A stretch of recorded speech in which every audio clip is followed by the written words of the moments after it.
Welcome my dear students. আজকে আমি Indian কনস্টিটিউশনের features নিয়ে, বৈশিষ্ট্য নিয়ে প্রশ্ন উত্তর তৈরি করে আলোচনা করব। প্রথম প্রশ্ন, ভারতের সংবিধান কত সালে লেখা হয়েছে? ভারতের সংবিধান গৃহীত হয়েছে কবে? 1949 সালে 26শে নভেম্বর ভারতের সংবিধান গৃহীত হয়। ভারতবর্ষের সংবিধান কার্যকরী বা চালু হয়েছে কবে? 1950 সালে 26শে জানুয়ারি। ভারতের সংবিধান লিখিত সংবিধান না অলিখিত সংবিধান? ভারতের সংবিধান লিখিত সংবিধান, প্রধানত লিখিত সংবিধান। ভারতের সংবিধান ক্ষুদ্র আকারে সংবিধান না বৃহৎ আকারে সংবিধান? ভারতের সংবিধান পৃথিবীর সবথেকে বড় সংবিধান। ভারতের সংবিধান তোমার লিখিত সংবিধান, এটা কোন দেশকে অনুকরণ করে ভারতের সংবিধান লিখিত হয়েছে? মার্কিন যুক্তরাষ্ট্রের সংবিধানকে অনুকরণ করে। মার্কিন যুক্তরাষ্ট্রের সংবিধান বিশ্বের প্রথম লিখিত সংবিধান। মার্কিন সংবিধানকে অনুসরণ করেই ভারতের সংবিধান লিখিত হয়েছে। ভারতবর্ষের সংবিধানের কিছু নিজস্ব বৈশিষ্ট্য আছে না নেই? প্রত্যেক দেশের সংবিধানেরই দেশের প্রেক্ষাপটে, দেশের অর্থনৈতিক, সামাজিক, রাজনৈতিক প্রেক্ষাপটে, ভৌগোলিক অবস্থানের প্রেক্ষাপটে নিজস্ব বৈশিষ্ট্য থাকে। তাই ভারতবর্ষের সংবিধানেরও কিছু নিজস্ব বৈশিষ্ট্য লক্ষ্য করা যায়। ভারতবর্ষের সংবিধান যুক্তরাষ্ট্রীয় না এককেন্দ্রিক? ভারতবর্ষের সংবিধান যুক্তরাষ্ট্রীয়।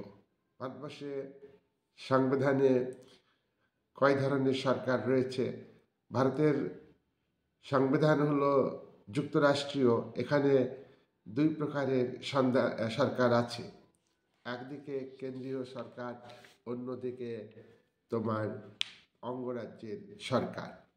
ভারতবর্ষের সংবিধান সুপরিবর্তনীয় না দুষ্পরিবর্তনীয় না সুপরিবর্তনীয় ও দুষ্পরিবর্তনীয়ের মধ্যে সংমিশ্রণ? ভারতবর্ষের সংবিধান তোমার পুরোপুরিভাবে দুষ্পরিবর্তনীয় নয়। ভারতীয় সংবিধান পুরোপুরিভাবে ইংল্যান্ডের মতো সুপরিবর্তনীয় নয়। এই সংবিধান হলো সুপরিবর্তনীয় ও দুষ্পরিবর্তনীয় সংবিধানের সংমিশ্রণ। ভারতবর্ষের সংবিধানকে সংশোধন করা যায়। কত ধারায় উল্লেখ আছে ভারতের সংবিধানকে সংশোধনের ক্ষেত্রে? 368 ধারায় উল্লেখ আছে। ভারতের যুক্তরাষ্ট্রে কেন্দ্র প্রবণতা আছে না নেই? ভারতবর্ষের সংবিধানে কেন্দ্র প্রবণতা আছে। ভারতবর্ষের সংবিধানে যে কেন্দ্র প্রবণতা আছে তা সংবিধানে উল্লেখ রয়েছে যে কেন্দ্রীয় তালিকায় বিষয়ের সংখ্যা বেশি এবং ক্ষমতা বন্টনের ক্ষেত্রে কেন্দ্রীয় তালিকার বিষয়গুলি অপেক্ষাকৃত অনেক বেশি গুরুত্বপূর্ণ। ভারতের সংবিধানের কেন্দ্রীয় তালিকায় কটা বিষয় রয়েছে? মূল সংবিধানে কেন্দ্রীয় তালিকায় 97টা বিষয় রয়েছে। বর্তমানে 61টি বিষয় রয়েছে। কেন্দ্রীয় তালিকায় রয়েছে এমন দুটি বিষয়ের নাম উল্লেখ করো। কেন্দ্রীয় তালিকায় রয়েছে রেল, ডাক ও তার অর্থ ইত্যাদি। রাজ্য তালিকায় বর্তমানে কয়টি বিষয় উল্লেখ আছে? মূল সংবিধানের রাজ্য তালিকায় উল্লেখ ছিল 66টা বিষয়। পরে 5টি বিষয় রাজ্য তালিকা থেকে সরিয়ে যুগ্ম তালিকায় আনা হয়েছে, যার ফলে রাজ্য তালিকায় এখন 61টা বিষয় রয়েছে। যুগ্ম তালিকায় কটা বিষয় আছে? মূল সংবিধানের যুগ্ম তালিকায় 47টা বিষয় ছিল, এখন যুগ্ম তালিকায় রয়েছে 52টা বিষয়। রাজ্য তালিকা থেকে 5টি বিষয় যুগ্ম তালিকায় যুক্ত করা হয়েছে। শিক্ষা বিষয়ে কোন তালিকায় উল্লেখ আছে? যুগ্ম তালিকায় উল্লেখ আছে। ভারতবর্ষের সংবিধান ভারতবর্ষের যে সংবিধান, এটা যুক্তরাষ্ট্রীয় আদালতকে স্বীকার করা হয়েছে ভারতবর্ষের সংবিধানের বৈশিষ্ট্য হিসাবে। হ্যাঁ, ভারতবর্ষের সংবিধানের একটা অন্যতম বৈশিষ্ট্য হলো যুক্তরাষ্ট্রীয় আদালত। কোন আদালতকে যুক্তরাষ্ট্রীয় আদালত বলা হয়? ভারতের সর্বোচ্চ আদালত সুপ্রিম কোর্টকে যুক্তরাষ্ট্রীয় আদালত বলা হয়। কেন যুক্তরাষ্ট্রীয় আদালত বলা হয়? কেন্দ্র এবং রাজ্যের মধ্যে বিরোধ মীমাংসার ক্ষেত্রে এবং একাধিক রাজ্যের মধ্যে একদিকে কেন্দ্র সরকার, অন্যদিকে একাধিক রাজ্য সমবেতভাবে বিরোধ বাঁধলে সেক্ষেত্রে সুপ্রিম কোর্টে তার মীমাংসা হয়। এই জন্য একে সর্বোচ্চ যুক্তরাষ্ট্রীয় আদালত বলা হয়। ভারতের সংবিধানের প্রস্তাবনা প্রিয়াম্বুল আছে না নেই? ভারতের সংবিধানের একটি প্রিয়াম্বুল বা প্রস্তাবনা রয়েছে। এই প্রিয়াম্বুল কোন দেশের অনুকরণে ভারতের সংবিধানে গ্রহণ করা হয়েছে? মার্কিন যুক্তরাষ্ট্রের সংবিধানের অনুকরণে ভারতের সংবিধানে প্রিয়াম্বুল অর্থাৎ প্রস্তাবনা এটিকে গ্রহণ করা হয়েছে। প্রিয়াম্বুল সংবিধানের ভিতরের বক্তব্যকে উল্লেখ করেছে, না প্রিয়াম্বুল সংবিধানের ভিতরের বিস্তারিত আলোচনার ইঙ্গিত দেওয়া হয়েছে? প্রিয়াম্বুলে ভারতের সংবিধানের বিস্তারিত আলোচনা করা হয়নি, এটি কার্যকরী অংশের অন্তর্ভুক্ত নয়। ভিতরের যে বিস্তারিত আলোচনা তার ইঙ্গিত দেওয়া হয়েছে সংবিধানের এই প্রস্তাবনাতে। প্রস্তাবনা শুরুতে কোন শব্দগুলিকে ব্যবহার করা হয়েছে? প্রস্তাবনার শুরুতে উই আর দি পিপুল এই শব্দগুলি ব্যবহার করা হয়েছে। প্রস্তাবনার শেষে কোন শব্দগুলি ব্যবহার করা হয়েছে? 1949 সালে ভারত এই সংবিধান বিধিবদ্ধ করছি, গ্রহণ করছি, এই শব্দগুলি প্রস্তাবনার শেষে গ্রহণ করা হয়েছে। ভারতের সংবিধানের প্রাধান্যকে স্বীকার করা হয়েছে না হয়নি? ভারতের সংবিধানের প্রাধান্যকে স্বীকার করা হয়েছে। আমরা জানি লিখিত সংবিধান হলেই সংবিধানের প্রাধান্যকে স্বীকার করা হয়। ভারতের সংবিধান লিখিত, তাই এখানে সংবিধানের প্রাধান্যকে স্বীকার করা হয়েছে। এখানে আইনসভার তুলনায় সংবিধানের প্রাধান্য বেশি। ভারতের সংবিধানের প্রস্তাবনায় কয়েকটা শব্দ উল্লেখ করো। ভারতের সংবিধানের প্রস্তাবনায় উল্লেখিত কয়েকটা শব্দ হলো সার্বভৌম শব্দটি উল্লেখ আছে। সার্বভৌম শব্দটির অর্থ কী? সার্বভৌম শব্দটি হলো ভারতবর্ষের আভ্যন্তরীণ ক্ষেত্রে এবং আন্তর্জাতিক ক্ষেত্রে ভারত রাষ্ট্র চূড়ান্ত ক্ষমতা ভোগ করে। আভ্যন্তরীণ ক্ষেত্রে কোনো ব্যক্তি ও ব্যক্তি সংসদ, ব্যক্তি সমষ্টি, সংঘ সমিতি নেই যা ভারত রাষ্ট্রের ঊর্ধ্বে। প্রত্যেকেই ভারত রাষ্ট্রের অধীন। আর বাহ্যিক সার্বভৌমিকতা হলো রাষ্ট্রের মধ্যে যত সিদ্ধান্ত হবে, ভারতের যে ডোমেস্টিক পলিসি এবং ইন্টারন্যাশনাল পলিটিক্স তা ভারতবর্ষ স্বাধীনভাবে নিতে পারবে। এই দিক থেকে, বাহ্যিক দিক থেকে ভারত সার্বভৌম রাষ্ট্র, অর্থাৎ পররাষ্ট্রনীতির ক্ষেত্রে ভারত স্বাধীনভাবে ভূমিকা পালন করতে পারে। নেক্সট হচ্ছে ভারতের সংবিধানের প্রস্তাবনাতে সমাজতন্ত্র শব্দটি উল্লেখ আছে। সমাজতন্ত্র শব্দটি মূল সংবিধানে উল্লেখ ছিল না। 1976 সালে 42তম সংবিধান সংশোধনের মাধ্যমে প্রয়াত প্রধানমন্ত্রী ইন্দিরা গান্ধী সংবিধান সংশোধন করে প্রস্তাবনায় সমাজতন্ত্র শব্দটিকে উল্লেখ করেছেন। সমাজতন্ত্রের অর্থ হলো এখানে ভারতবর্ষ ধীরে ধীরে সমাজতন্ত্রের দিকে এগিয়ে যাবে। ভারতের প্রথম প্রধানমন্ত্রী জওহরলাল নেহরু ঘোষণা করেছিলেন 1955 সালে আবাদি কংগ্রেসে যে ভারতকে সমাজতান্ত্রিক ধাঁচে সমাজ গড়ে তুলতে হবে। ভারতের সমাজতান্ত্রিক ধাঁচে সমাজ গড়ে তুলতে হবে, এই আদর্শকে বাস্তবায়িত করার জন্য এবং রাষ্ট্রের উদ্যোগে অর্থনৈতিক পরিকল্পনাকে আরও কার্যকরী করার জন্য, ভারতের ধন বৈষম্য দূর করার জন্য, ভারতের আর্থিক উন্নতির জন্য ইন্দিরা গান্ধী সমাজতন্ত্র শব্দটিকে গ্রহণ করেছেন। এখানে সমাজতন্ত্র শব্দটিকে মার্ক্সবাদী অনুযায়ী দ্বন্দ্বমূলক বস্তুবাদ এবং শ্রেণী সংগ্রাম উদ্বৃত্ত মূল্যের তত্ত্ব অনুযায়ী ব্যাখ্যা করেননি। এখানে সমাজতন্ত্র মানে গণতান্ত্রিক সমাজবাদের আদর্শকে গ্রহণ করা হয়েছে। কিন্তু 1991 সালে ভারত সরকার যে নয়া অর্থনীতি, নয়া শিল্পনীতি গ্রহণ করেছে, যাতে এলপিজিকে গ্রহণ করা হয়েছে, যা সমাজতান্ত্রিক আদর্শের বিরোধী। নেক্সট, প্রস্তাবনায় উল্লেখিত শব্দ হলো ধর্মনিরপেক্ষ। ধর্মনিরপেক্ষ এই শব্দটি ভারত ধর্মনিরপেক্ষ রাষ্ট্র, কিন্তু মূল সংবিধানে ধর্মনিরপেক্ষ শব্দটি যুক্ত ছিল না, উল্লেখ ছিল না। 1946 সালে 42তম সংবিধান সংশোধনের মাধ্যমে ইন্দিরা গান্ধী ধর্মনিরপেক্ষতা, সেকুলারিজম এই শব্দটিকে সংবিধানের প্রস্তাবনায় উল্লেখ করেছেন। ধর্মনিরপেক্ষতার অর্থ হলো ভারত রাষ্ট্রের নিজস্ব কোনো ধর্ম থাকবে না। ভারত রাষ্ট্রের নিজস্ব ধর্ম নেই এবং থাকবেও না। কিন্তু তাই বলে ভারত রাষ্ট্র ধর্মবিরোধী রাষ্ট্র না। ভারত রাষ্ট্র পশ্চিমী দেশগুলি যে অর্থে ধর্মনিরপেক্ষতাকে আদর্শ গ্রহণ করেছে, সেই অর্থে গ্রহণ না করে পশ্চিমী দেশগুলি ধর্মনিরপেক্ষতাকে ধর্মের ব্যাপারে রাষ্ট্র উদাসীন থাকবে এই অর্থে গ্রহণ করেছে। কিন্তু ভারতবর্ষে বিভিন্ন ধর্মের মানুষ বসবাস করে। ভারতবর্ষে সাম্প্রদায়িক সম্প্রীতি বজায় রাখার জন্য ভারত রাষ্ট্রের নিজস্ব ধর্ম না থাকলেও ধর্মীয় সম্প্রীতি বজায় রাখার জন্য সেক্ষেত্রে রাষ্ট্র হস্তক্ষেপ করবে সাম্প্রদায়িক সম্প্রীতি বজায় রাখতে। ধর্মনিরপেক্ষ রাষ্ট্র প্রত্যেকটা মানুষ যাতে তার বিবেক অনুযায়ী, প্রত্যেক ধর্মীয় সম্প্রদায়ের মানুষ যাতে সাম্প্রদায়িকতভাবে ধর্ম পালন করতে পারে, তার ব্যবস্থা গৃহীত হয়েছে। নেক্সট, প্রস্তাবনায় উল্লেখিত শব্দ হলো গণতান্ত্রিক শব্দটি। ডেমোক্রেসি শব্দটি মূল সংবিধানের প্রস্তাবনাতে উল্লেখ আছে। ডেমোক্রেসির অর্থ কি? ডেমোক্রেসির অর্থ হলো যে ভারতবর্ষে গণতান্ত্রিক শাসন ব্যবস্থাকে গ্রহণ করা হবে। গণতান্ত্রিক শাসন ব্যবস্থা হলো এখানে জনগণের দ্বারা সার্বিক ভোটাধিকারের ভিত্তিতে, মূল সংবিধানে ভোটাধিকার ছিল 21 বছর, পরবর্তীকালে সংবিধান সংশোধন করে এই ভোটাধিকার ভারতের নাগরিকদের 18 বছর বয়সী দেওয়া হয়। এই সার্বিক ভোটাধিকারের ভিত্তিতে জনপ্রতিনিধি নির্বাচিত করে জনগণ সরকার গঠন করে।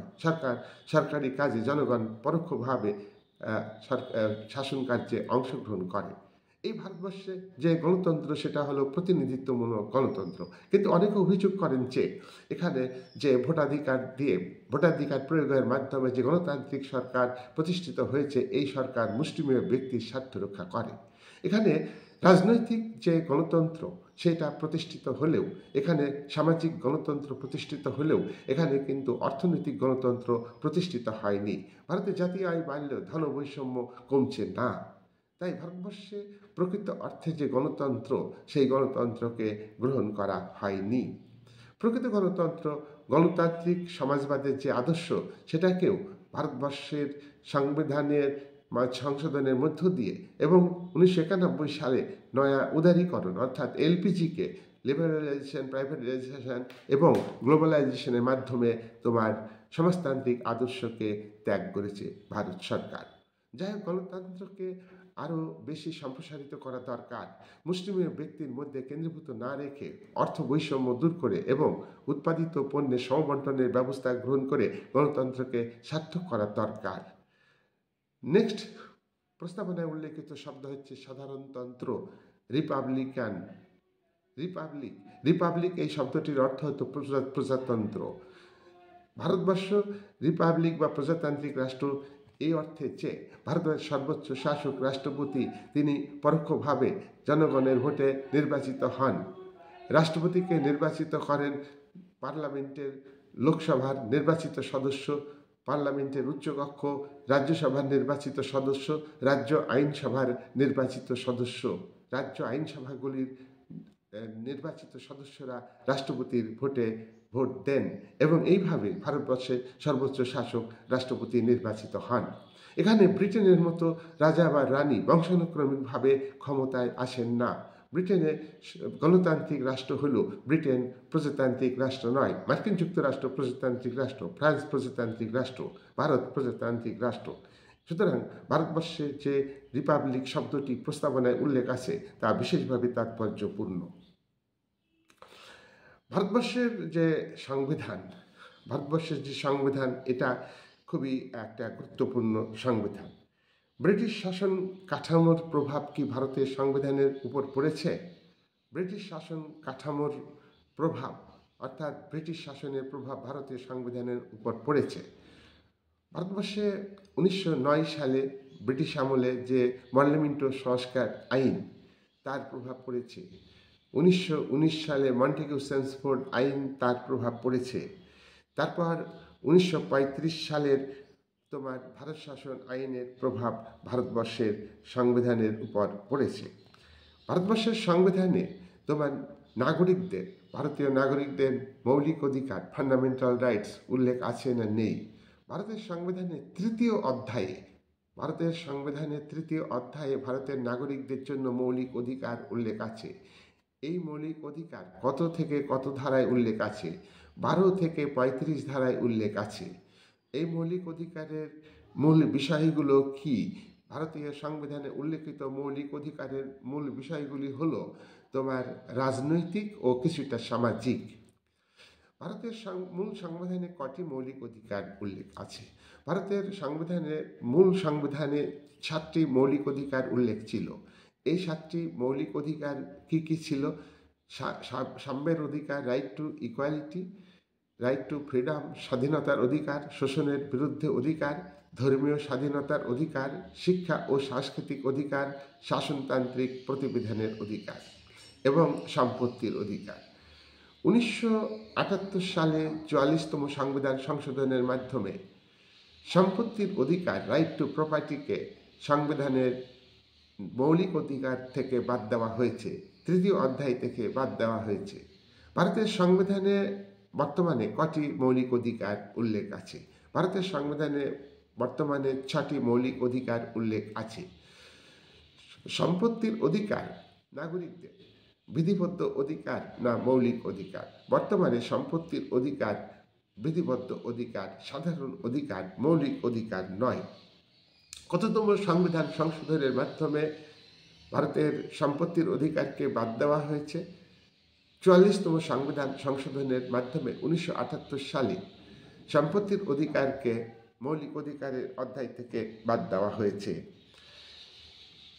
শোষণের বিরুদ্ধে অধিকার কত ধারায় উল্লেখ আছে? 23 এবং 24 ধারায় শোষণের বিরুদ্ধে নাগরিকদের অধিকারের কথা উল্লেখ আছে। স্বাধীনতার অধিকার কত ধারায় উল্লেখ আছে? 19 থেকে 22 ধারায় স্বাধীনতার অধিকারের কথা উল্লেখ রয়েছে। 19(1) ধারায় কটি স্বাধীনতার অধিকার উল্লেখ আছে? মূল সংবিধানে 19(1) ধারায় 7টি স্বাধীনতার অধিকার উল্লেখ ছিল। বর্তমানে সম্পত্তির অধিকার, সম্পত্তির যে স্বাধীনতার অধিকার, সেটা বাদ দেওয়া হয়েছে। তাই বর্তমানে 19(1) ধারায় 6টি মৌলিক স্বাধীনতার কথা উল্লেখ করা আছে। 6টি মৌলিক স্বাধীনতার মধ্যে 2-1টির নাম উল্লেখ করো। বাক স্বাধীনতা, স্বাধীনভাবে পেশা গ্রহণের স্বাধীনতা, স্বাধীনভাবে সমবেত হওয়ার অধিকার, স্বাধীনভাবে চলাফেরা করার অধিকার, স্বাধীনভাবে সংঘ সমিতি গঠনের অধিকার। এগুলি 19 ধারায় উল্লেখিত স্বাধীনতার অধিকার। উপাধি গ্রহণ ও বিলোপের যে অধিকার, কোনো নাগরিকরা উপাধি পাবে না, এটা মূল সংবিধানে কত ধারায় উল্লেখ আছে? 18 ধারায়। অস্পৃশ্যতা দূরীকরণের যে অধিকার, রাষ্ট্র অস্পৃশ্যতা দূর করবে, এটা কত ধারায় উল্লেখ আছে? 17 ধারায়। চাকরিতে সমান অধিকার কত ধারায় উল্লেখ আছে? 16 ধারায়। ভারত রাষ্ট্র জাতি ধর্ম নির্বিশেষে সকলের প্রতি সমান ব্যবহার করবে, কোনো বৈষম্যমূলক আচরণ করবে না, এটি কত ধারায় উল্লেখ আছে? 15 ধারায়। আইনের চোখে সবাই সমান এবং ভারতের আইন সবাইকে সমানভাবে সংরক্ষিত করবে, এটা কত ধারায় উল্লেখ আছে? 14 ধারায়। আইনের চোখে সবাই সমান, এই যে মৌলিক অধিকার 14 ধারায় উল্লেখ আছে, এটা কোন দেশের সংবিধানকে অনুকরণে গ্রহণ করা হয়েছে? এটা ব্রিটিশ সংবিধান বিশারদ এভি ডাইসির যে আইনের অনুশাসনের তত্ত্ব, রুল অফ ল, এই তত্ত্বের একটি কথা হলো আইনের চোখে সবাই সমান। এই তত্ত্ব থেকে ভারতবর্ষের সংবিধানের 14 ধারায় আইনের চোখে সবাই সমান এই কথাটি উল্লেখ করা হয়েছে। আইন মানে ইকুয়াল প্রোটেকশন দিবে ভারত সরকার, ভারত রাষ্ট্র, এটা কোন দেশের সংবিধানের অনুকরণে ভারতের সংবিধানের 14 ধারায় উল্লেখ করা হয়েছে? এটা মার্কিন যুক্তরাষ্ট্রের সংবিধানের 14th সংশোধনের মাধ্যমে যে বিষয় উল্লেখ করা হয়েছে, অর্থাৎ সমানভাবে মার্কিন যুক্তরাষ্ট্রের জনগণকে তোমার প্রোটেকশন দেবে আইন, এটাকে অনুকরণ করে ভারতবর্ষের সংবিধানের 14 ধারায় ইকুয়াল প্রোটেকশন বিফোর দি ল, এই বক্তব্যটিকে গ্রহণ করা হয়েছে। ধর্মীয় স্বাধীনতার অধিকার ভারতের কত থেকে কত ধারায় উল্লেখ আছে? ভারতের সংবিধানের ধর্মীয় স্বাধীনতার অধিকারের কথা উল্লেখ আছে 25 থেকে 28 ধারায়। 25 ধারায় কোন ধর্মীয় স্বাধীনতার কথা উল্লেখ আছে? 25 ধারায় উল্লেখ আছে তোমার প্রত্যেকটা মানুষ, ভারতবর্ষের প্রত্যেকটা মানুষ ব্যক্তিগতভাবে তার বিবেক অনুযায়ী ধর্ম গ্রহণ করতে পারবে, ধর্ম প্রচার করতে পারবে ও ধর্ম পালন করতে পারবে। 26 ধারায় উল্লেখিত ধর্মীয় স্বাধীনতার অধিকার কি? 26 ধারায় উল্লেখিত ধর্মীয় স্বাধীনতার অধিকার হলো প্রত্যেক সম্প্রদায়ের মানুষ, প্রত্যেক ধর্মীয় সম্প্রদায়ের মানুষ তারা সাম্প্রদায়িকভাবে তাদের ধর্ম গ্রহণ করতে পারবে, তাদের ধর্ম পালন করতে পারবে, ধর্মীয় আচরণের কথা তারা প্রচার করতে পারবে সমষ্টিগতভাবে, ব্যক্তিগতভাবে নয়, সমষ্টিগতভাবে। 27 ধারায় উল্লেখিত ধর্মীয় স্বাধীনতার বক্তব্য উল্লেখ করো। 27 ধারায় উল্লেখ আছে যে ভারতের ধর্মীয় প্রতিষ্ঠান তৈরির ক্ষেত্রে যে জমি ক্রয় করা, জমি বিক্রি করা, সেক্ষেত্রে কোনো কর দিতে হবে না, জমি ক্রয় করার ক্ষেত্রে কোনো ট্যাক্স দিতে হবে না। 28 ধারায় উল্লেখিত ধর্মীয় স্বাধীনতার অধিকার কি? 28 ধারায় উল্লেখিত ধর্মীয় স্বাধীনতার অধিকার হলো সরকারি শিক্ষা প্রতিষ্ঠানে কোনো ধর্ম শিক্ষা দেওয়া যাবে না। কোনো দাতা বা কোনো কর্তৃপক্ষ যদি শিক্ষা প্রতিষ্ঠান তৈরি করে সেক্ষেত্রে ধর্মীয় শিক্ষা দেওয়া যাবে, তবে সেক্ষেত্রে তার ছাত্র অভিভাবকের সম্মতি নিতে হবে। আর ছাত্র যখন তোমার সাবালক হবে, প্রাপ্তবয়স্ক হবে, তখন তার অভিমতকে গুরুত্ব দিয়ে ধর্ম শিক্ষা দেওয়া হবে। আপনার সরাসরিভাবে ধর্ম শিক্ষা দেওয়া যাবে না। এটাই হলো 28 ধারায় উল্লেখিত ধর্মীয় স্বাধীনতার অধিকার। 14 বছর বয়স পর্যন্ত কোনো বালক বালিকাকে বিপজ্জনক কাজে লিপ্ত করা যাবে না। এটা ভারতের সংবিধানের কত ধারায় উল্লেখ আছে? এটা উল্লেখ আছে 24 ধারাতে। এটা মৌলিক অধিকার যে ভারতের কোনো শিশুকে 14 বছর বয়স্ক পর্যন্ত তাকে কোনো বিপজ্জনক কাজে লাগানো যাবে না। ন্যায্য কাজ করে ন্যায্য মজুরি পাবে, কাউকে বেকার খাটানো যাবে না। এটা ভারতবর্ষের সংবিধানের কত ধারায় উল্লেখ আছে? এটা উল্লেখ আছে ভারতবর্ষের সংবিধানের 23 ধারায়। 23 ধারায় বলা হয়েছে ভারতবর্ষের কোনো শ্রমিককে কাজ করিয়ে তাকে বেকার খাটানো যাবে না, তাকে ন্যায্য মজুরি দিতে হবে। ভারতবর্ষের সংবিধানের ক্ষমতা স্বতন্ত্রীকরণ নীতি গৃহীত হয়েছে না হয়নি? ভারতবর্ষের সংবিধানে ক্ষমতা স্বতন্ত্রীকরণ নীতিকে গ্রহণ করা হয়নি। পৃথিবীতে একমাত্র মার্কিন যুক্তরাষ্ট্রের সংবিধানেই ক্ষমতা স্বতন্ত্রীকরণ নীতিকে গ্রহণ করা হয়েছে। ক্ষমতা স্বতন্ত্রীকরণ নীতিকে কেন ভারত গ্রহণ করেনি? ভারতবর্ষের সংসদীয় গণতন্ত্র প্রতিষ্ঠিত হয়েছে। ভারতবর্ষের সংসদীয় গণতন্ত্রে শাসন বিভাগ, আইন বিভাগ ঘনিষ্ঠভাবে যুক্ত, থেকে আলাদা করা সম্ভব নয়। তাই ভারতবর্ষে ক্ষমতা স্বতন্ত্রীকরণ নীতিকে গ্রহণ করা হয়নি। ভারতবর্ষের সংবিধানের অলিখিত অংশ আছে কি? ভারতবর্ষের সংবিধান মূলত লিখিত হলেও এর অনেক অংশ আছে অলিখিত, তবে প্রধানত লিখিত। ভারতবর্ষের বিশ্ব শান্তি ও ভুয়া ভ্রাতৃত্বের ক্ষেত্রে কি ভূমিকা পালন করবে? ভারতের সংবিধানের 51 ধারায় উল্লেখ আছে নির্দেশমূলক নীতিতে, 4th অধ্যায়ের নির্দেশমূলক নীতিতে 51 ধারায় উল্লেখ আছে যে ভারত বিশ্ব শান্তি ও নিরাপত্তা বজায় রাখার ক্ষেত্রে শান্তিপূর্ণ সহাবস্থানের নীতি গ্রহণ করবে। ভারত যুদ্ধনীতিকে ত্যাগ করবে।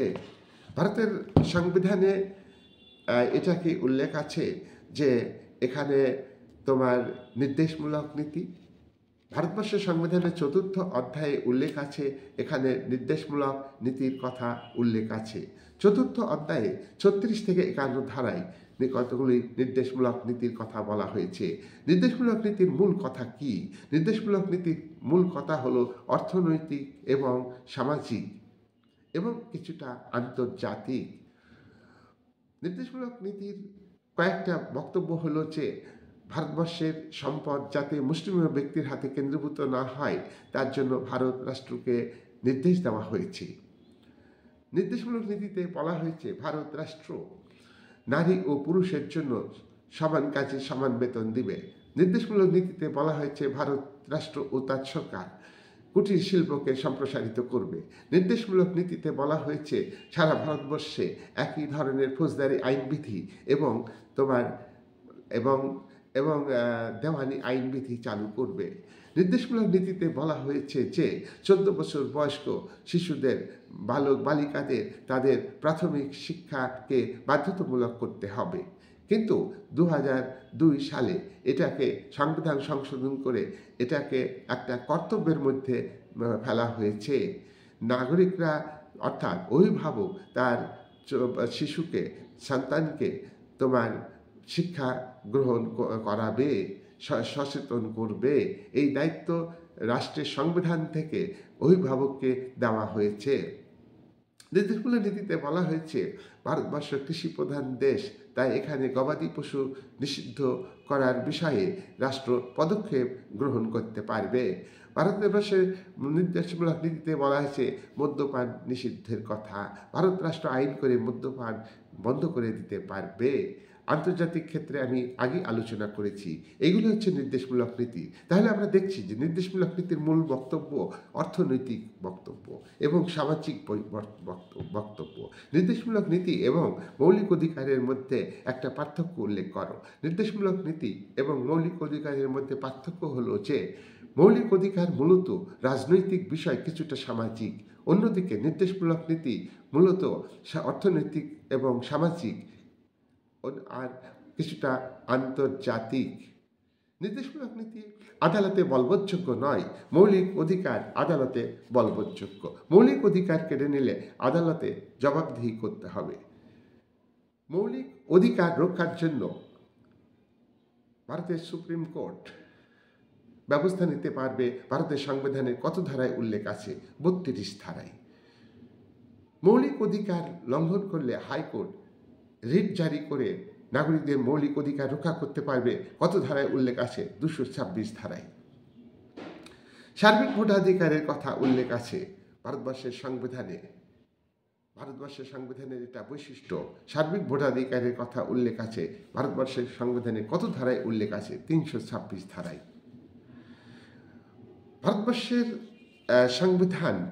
ভারতবর্ষের সংবিধানে ভাষা সম্পর্কে কি বক্তব্য উল্লেখ আছে? ভারতবর্ষের সংবিধানে তোমার 8ম শিডিউলে ভাষা সম্পর্কে আলোচনা করা হয়েছে। এখানে বর্তমানে 22টি ভাষা সংবিধানে লিপিবদ্ধ করা হয়েছে। ভাষার বৈচিত্র্য রয়েছে, ভাষার মধ্যে রয়েছে এবং এখানে সংবিধানে ভাষাকে গুরুত্ব দেওয়া হয়েছে।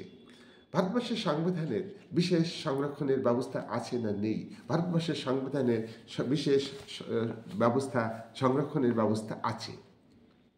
ভারতবর্ষের স্বাধীনতার সময় ভারতের বহু মানুষ তারা অর্থনৈতিক দিক থেকে পিছিয়ে, সামাজিক দিক থেকে পিছিয়ে, রাজনৈতিক দিক থেকে পিছিয়ে, শিক্ষার দিক থেকে পিছিয়ে ছিল। এইসব মানুষের জন্য বিশেষ সুযোগ সুবিধা সংবিধানে সংরক্ষণের ব্যবস্থা করা হয়েছে। এইসব মানুষদের বলা হয় তপশিলি জাতি এবং উপজাতি। তাই চাকরিতে সমান অধিকার এবং বিভিন্ন ধারায় সংবিধানে এদের বিশেষ সুযোগ সুবিধা গ্রহণের কথা বলা হয়েছে।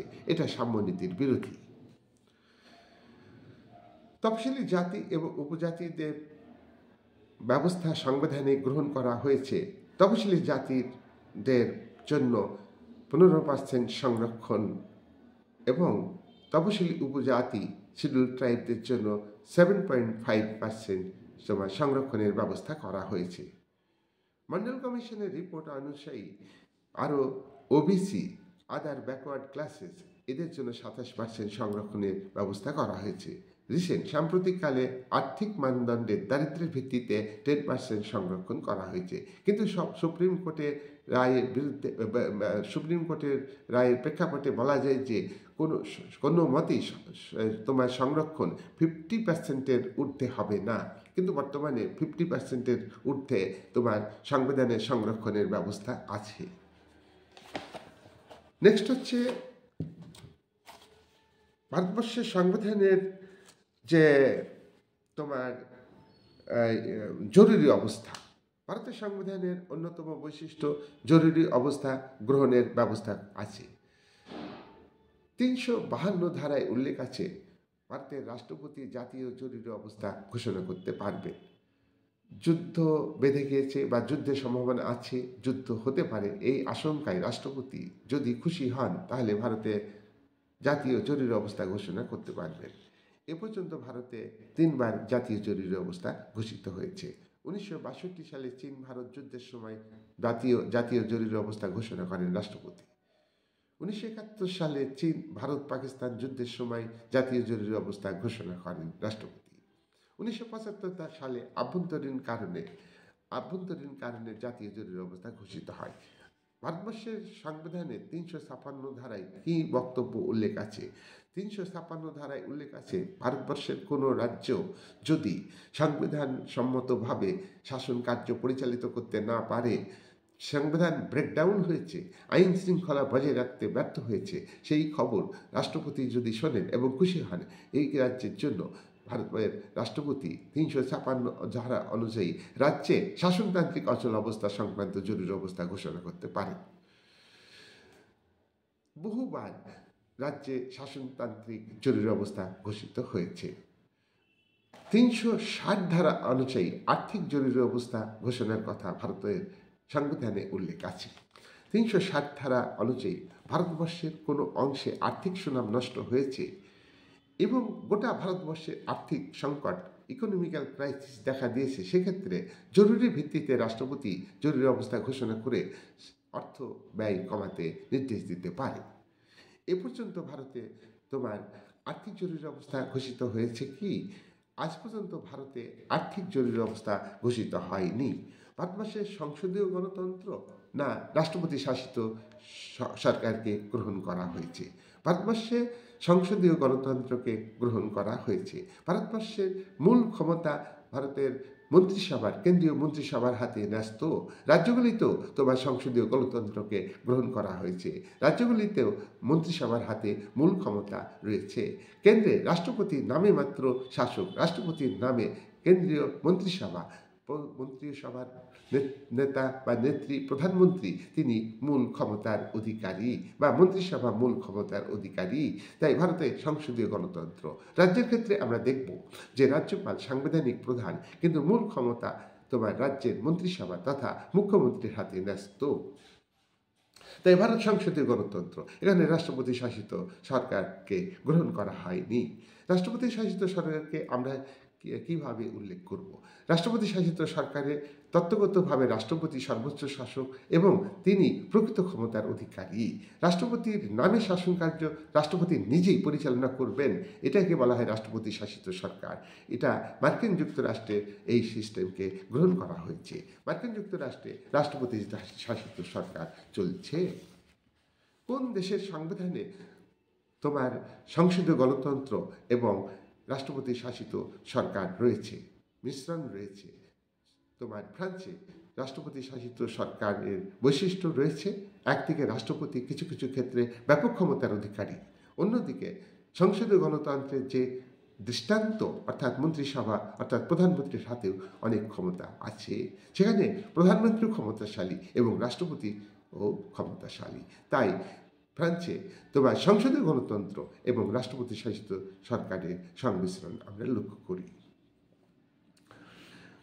নেক্সট হচ্ছে তোমার ভারতের যে গণতন্ত্র, এই গণতন্ত্র তোমার সমাজতান্ত্রিক গণতন্ত্রকে গ্রহণ করা হয়নি, আবার চরম পুঁজিবাদী যে গণতন্ত্র সেটাকে গ্রহণ করা হয়নি। উভয়ের মধ্যে একটা সংমিশ্রণ ঘটানোর চেষ্টা করা হয়েছে। ভারতবর্ষের সংবিধানের যে উদারনীতিক গণতন্ত্র তার প্রভাবও রয়েছে, আবার সমাজতান্ত্রিক গণতন্ত্রেরও প্রভাব আমরা লক্ষ্য করি। প্রবর্তন সোভিয়েত ইউনিয়নের যে তোমার পরিকল্পিত অর্থনীতি, রাষ্ট্রীয় অর্থনীতি, সেটাকে অনুসরণ করে ভারতবর্ষে পরিকল্পিত পঞ্চবার্ষিকী পরিকল্পনা গ্রহণ করা হয়েছে। তাহলে আমরা ভারতের সংবিধানের উপর তোমার প্রশ্নোত্তর নিয়ে আমরা আলোচনা করলাম। আর ভিডিও বড় করব না, তোমরা ভিডিওটা ভালো করে দেখবে এবং শুনবে এবং খাতা খুলে প্রশ্নোত্তর লিখে নিলে ভালো হয়। আজকে আমি এখানেই শেষ করছি।